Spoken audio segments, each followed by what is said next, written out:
Our financial lives have never been more complex, and some decisions just can't wait, which is why our K&B Mobility app gives you instant access to the financial tools you need wherever you are. Get a clear picture of all of your accounts, check your daily transactions, receive account alerts, and much more. So no matter where you are or what you are doing, you can make the best decisions for you and your financial goals. Download our Kingston National Bank Mobility app today. Well, it's pretty obvious, I think, if you are a regular visitor to the Coppel Playground. We used to have pea gravel here as our surfacing, and we took all of that up and replaced it with this poured-in-place surface that is a whole lot better for people with mobility issues or just for cleanliness, for safety. A lot of times if you have something like pea gravel or mulch on a playground, around the merry-go-round, around the slide, it all gets pushed back, and when that gets pushed back, it creates an unsafe environment. Well, this doesn't go anywhere, hopefully for years and years. We also added a couple of new pieces of playground equipment that are also accessible, so we just basically open this up to a lot more people. Which I think is amazing, because the more inclusive we can make our parks, the more people can use them, and then that way you don't have to worry about your kids coming here. You can be on clean, safe equipment that's for everybody, which is great. Sure. How was this funded? Through the Community Development Block Grant, through the CDBG, through the county, the state. Yep. Yes. And then we, Aaron's our money man, so she's the one that takes care of all the grants and all the letters. And then we pitched in a little money of our own to replace some of the equipment that needed replaced anyway. So. And this is just another in a series of commitments that the Parks District has made to upgrade things, to clean up the trails, things like that. To make them more accessible. Yeah. We can't do that everywhere. So many of our parks are hills and trees and creeks, but where we can make it more accessible, we are definitely committed to doing that. Yeah, and it's been a great run for sure of all Just get started. The improvements. Hey, we like hearing that for sure.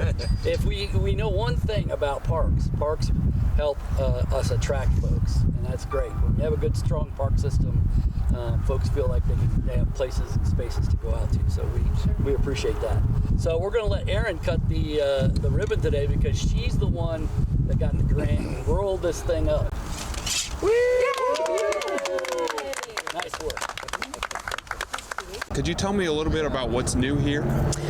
So we, for years and years, with the Coppel Playground, we've had mulch and pea gravel as a surfacing, and that presents a problem for people with challenges, mobility challenges. Gets a little dirty sometimes, and it pushes away so that it creates an unsafe surface. So we've replaced it with this poured-in-place product that is soft. It's flat and smooth, and it retains its shape so that it never moves around. So it's always going to provide a safe surface for kids to land on when they fall. And how long did this process take? Actually laying the surface itself only took a few days, but getting the contracts in order, getting the grant funds in order, we've been working on it since sometime last year. I think it was funded last fall, maybe. So about a year.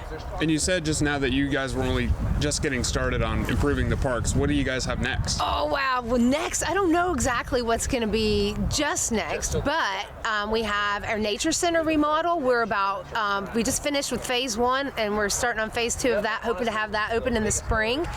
We have, we're opening Heron Downs Finn Nature Preserve in the spring or early summer next year. We're hoping to get some bathrooms put out a couple of places. We're installing hydration stations at all of the parks. Coppel will be the first one to get one. Kiosks, we're doing new maps, new trail signage. We're adding miles of trail. So I have a giant list. It's just watch and see. That's all I can say. And since the winter months are coming up, what are the parks like in the winter? What can people come and do? Well, our trails are always open. Obviously, if it's wet, we ask people not to be on our trails or to be on them cautiously, just because it's it destroys our trails. But we still have the Paint Creek Recreational Trail, which people can ride their bikes on and walk on safely in any kind of weather condition. And it's beautiful. I mean, you look around right now, we have the grass spaces, we have the playground, we have the shelter house at Buzzard's Roost where you can, just enjoy the still morning. So there are lots and lots of reasons to come out in the winter. All right, thank you. Thank you.